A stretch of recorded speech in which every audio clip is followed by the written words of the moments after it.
உயர்நீதிமன்ற வளாகத்தில் பழைய சட்டக்கல்லூரி அருகே 5 மாடி கட்டிடம் கட்டுவதற்கான அடிக்கல் நாட்டு விழாவை நாளை நடத்த தடையில்லை என்று தற்பொழுது உத்தரவானது பிறப்பிக்கப்பட்டிருக்கிறது.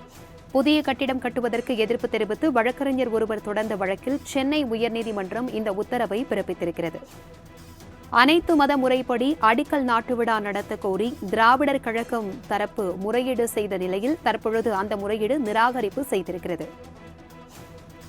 பழைய சட்டக்கல்லூரி இடிக்கப்படாது என்றும் அதன் அருகில்தான் 5 மாடி கட்டிடம் அமையப் போகிறது என்றும் தலைமை பதிவாளர் வாதத்தின் மூலம் தெரிவித்திருக்கிறார். இதன் மூலம் தற்பொழுது சட்டக்கல்லூரி அருகே கட்டிடம் கட்ட தடையில்லை என்று சென்னை உயர்நீதிமன்றம் உத்தரவு பிறப்பித்திருக்கிறது. இதுகுறித்தான கூடுதல் விவரங்களுடன் இணைகிறார் எமது செய்தியாளர் கிருஷ்ணா. வணக்கம் கிருஷ்ணா. சென்னை உயர்நீதிமன்றம் உத்தரவு பிறப்பித்திருக்கிறது. இது குறித்தான முழு விவரங்களையும் சொல்லுங்க. சென்னை பாரிமுனையில் உள்ள பழைய சட்டக்கல்லூரி வளாகத்தில் குற்றவியல் வழக்குகளை விசாரிக்கக்கூடிய நீதிமன்ற அறைகள், நீதிபதிகள் அறைகள் உள்ளிட்டவை அடங்கிய 5 மாடி கட்டிடத்துக்கான அடிக்கல் நாட்டு விழா நாளை நடைபெற உள்ளது.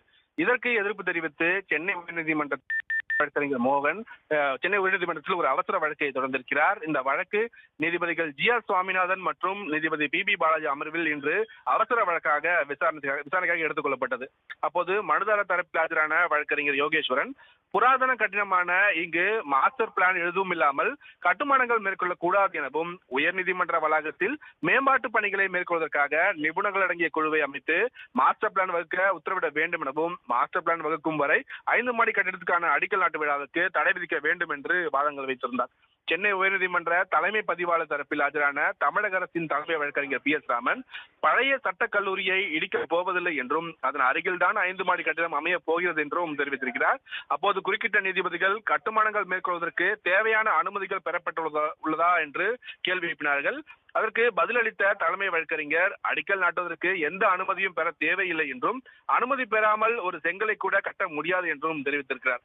மேலும் 5 மாடி கட்டிடம் கட்டுவதற்கு எதிர்ப்பு தெரிவித்து வழக்கறிஞர் மோகன் அளித்த விண்ணப்பத்தை சென்னை உயர்நீதிமன்ற கட்டிடக்குழு நேற்று மாலை ஆய்வு செய்தது. அந்த கூட்டத்தில் புதிய நிபுணர் குழுவை அமைத்து ஆய்வு செய்வது என முடிவெடுக்கப்பட்டுள்ளதாகவும், புதிய குழுவின் அறிக்கை அடிப்படையில் தான் முடிவெடுத்த பிறகே கட்டுமான பணிகள் துவங்கப்படும் என்றும், அதற்கு முன் எந்த கட்டுமான பணிகளும் துவங்கப்படாது என்று அரசு தரப்பில் உறுதியளிக்கப்பட்டிருந்தது.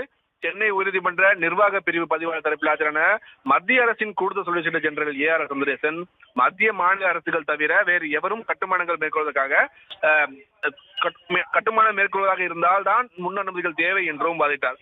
இருதரப்பு வாதங்களையும் கேட்ட நீதிபதிகள் உயர்நீதிமன்ற கட்டிடக் குழுவின் கூட்ட முடிவுகளை பதிவு செய்து நாளை அடிக்கல் நாட்டு விழா நடத்தலாம் என்று அனுமதி அளித்து உத்தரவிட்டார்கள்.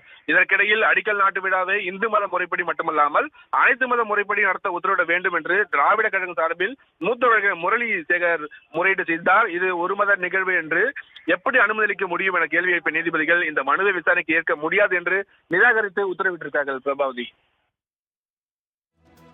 தகவல்களுக்கு நன்றி கிருஷ்ணா.